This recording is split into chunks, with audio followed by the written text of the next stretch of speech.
My wife was telling people I was losing my mind, colleagues, friends, our son. For 2 years she'd been quietly, carefully, building a case that the man she married had become someone who couldn't be trusted with his own life. She was also sleeping with someone I'd referred patients to. I found out because she texted the wrong person about it, or the right one, depending on how you look at it. I'm a cardiologist. 25 years reading signals other people miss. I didn't miss the signals. I just kept explaining them away. That distinction matters more than I'd like it to. If stories like this are why you're here, subscribe to Familix's Revenge. It helps more than you'd think. Now let me tell you what actually happened. I've had the same morning routine for 19 years. Arrive before the building wakes up.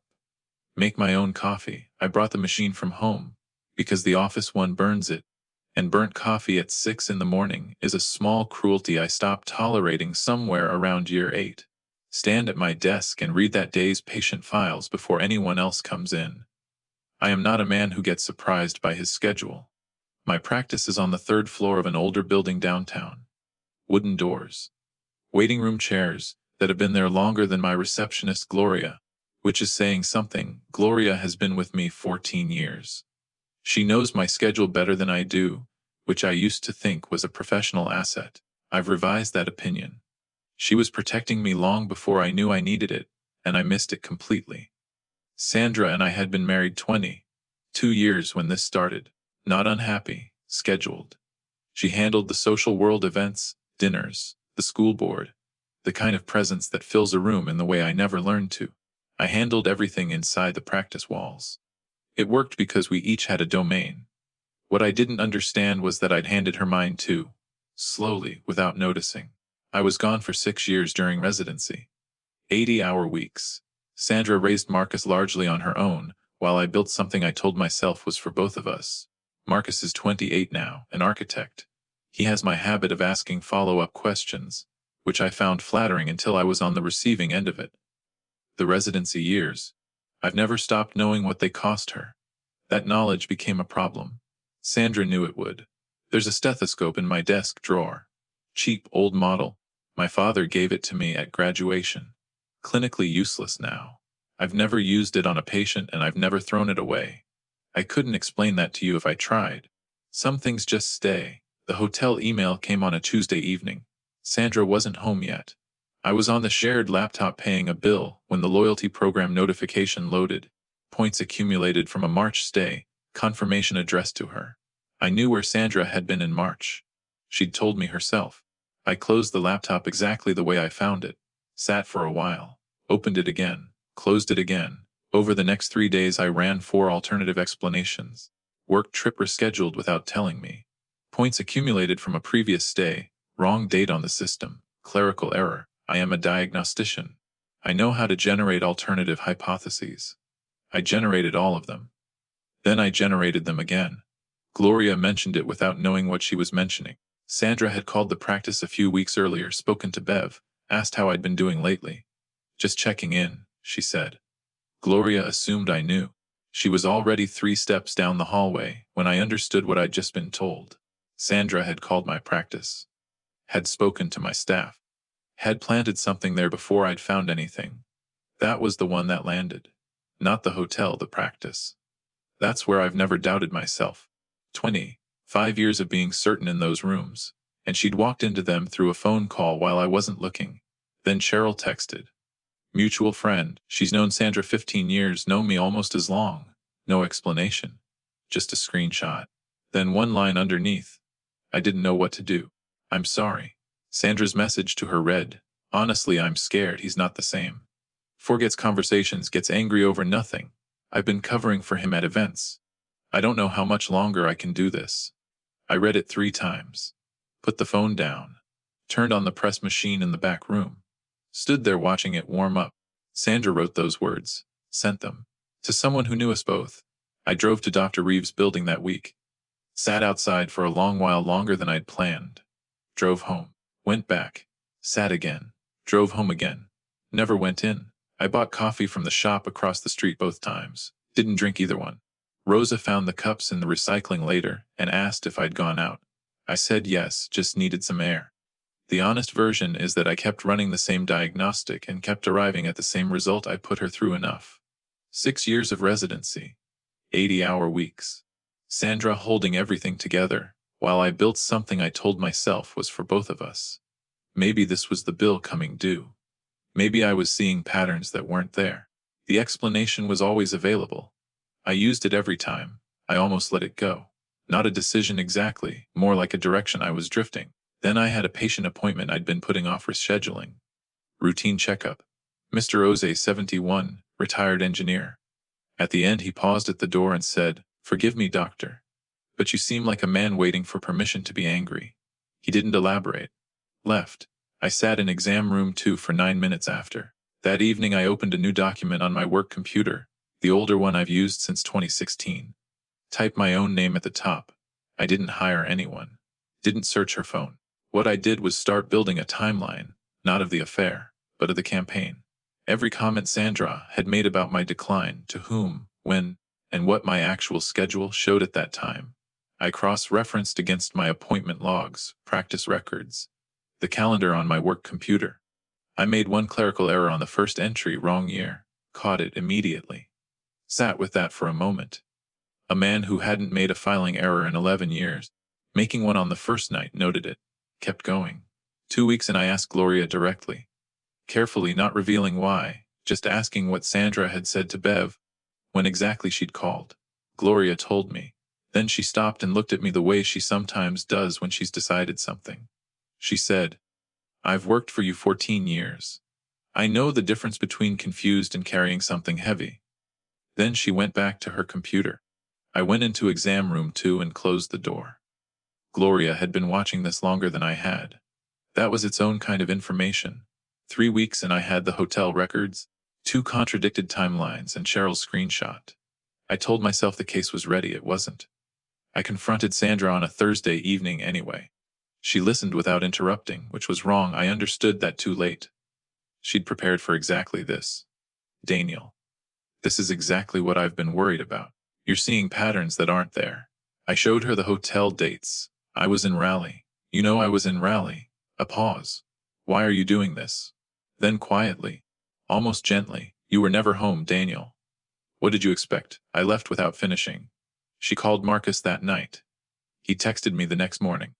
I sat in my car outside the practice and read the message, and understood precisely what I'd done. I'd given her the confrontation before I had the case. She used it in 4 hours.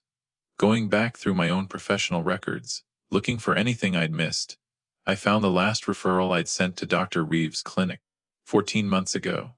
Then nothing. The gap lined up almost exactly with when Sandra first began mentioning my episodes to people. She hadn't chosen him carelessly. She'd chosen someone whose professional name would carry weight if the narrative ever needed it to.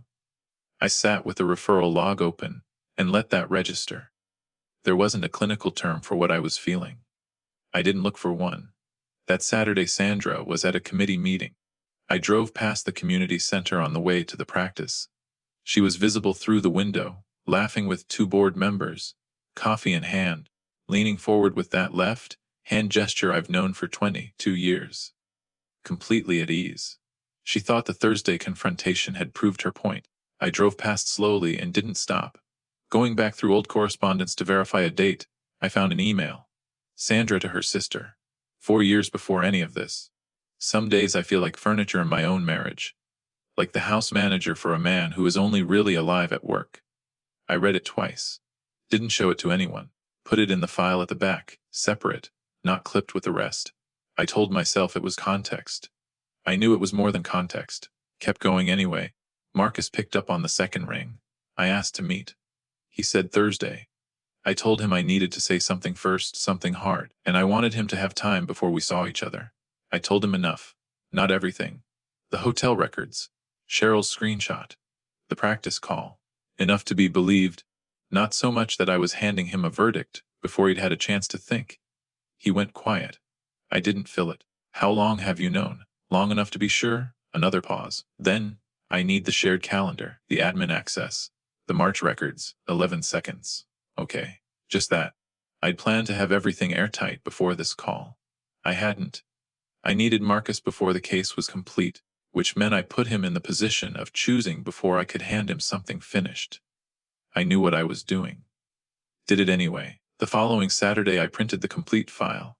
Gaslighting timeline, hotel records, Cheryl's screenshot, referral pattern gap, calendar records Marcus had sent, Gloria's confirmation of Sandra's call to the practice. I read it through once standing at my desk, the way I read a patient chart before a difficult conversation. At the back, separate Sandra's email to her sister.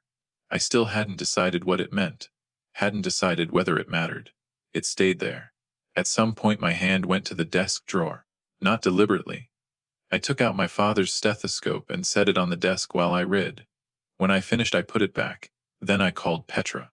Petra's office smells like old paper and coffee that's been sitting too long. I've used her for 11 years, wills, property transfers, routine things. She read through the file without speaking. 3 pages and she asked one practical question about the calendar records. 2 pages later, another about the timeline gaps. At the end she set it down and said, "This is thorough." 2 words.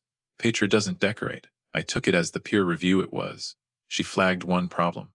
The referral records I'd pulled from the hospital system, showing Reeves had received my patient referrals, were unusable as standalone evidence. Proves professional connection, not the affair. I'd built weight around them that they couldn't hold. I sat with that, adjusted, moved on. The rest of the file stood without it. Sandra's lawyer contacted Petra 6 days later. Petra called me at the practice. I was between patients, standing at the window. She said Sandra's counsel had asked specifically and at length about the gaslighting documentation. Not the hotel records. Not the financials. The documentation of the campaign. Petra said, "That's where they're worried." I finished the call. Stood there a moment longer. Then I saw my next patient. The settlement review happened on a Wednesday. Sandra in the conference room with her attorney, neutral space, neutral third party, chronological record on the table. No audience. No one to perform the reframe for.